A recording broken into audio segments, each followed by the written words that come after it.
الحمد لله على السلامة. ممكن تقعد تتكلم مع مراتك شوية؟ الكلبة اللي في البيت محتاجة تتكلم معاك يا سيدي. انام بقى شويه معلش.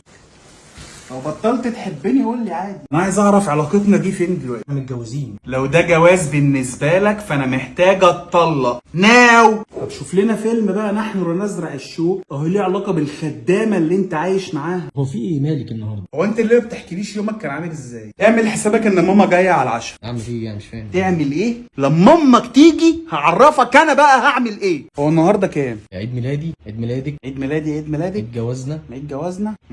في ايه؟ اول يوم عملت لي فيه فولو على الانستجرام كان امتى؟ حسبي الله ونعم الوكيل في الرجاله اللي شبهك يا بقف.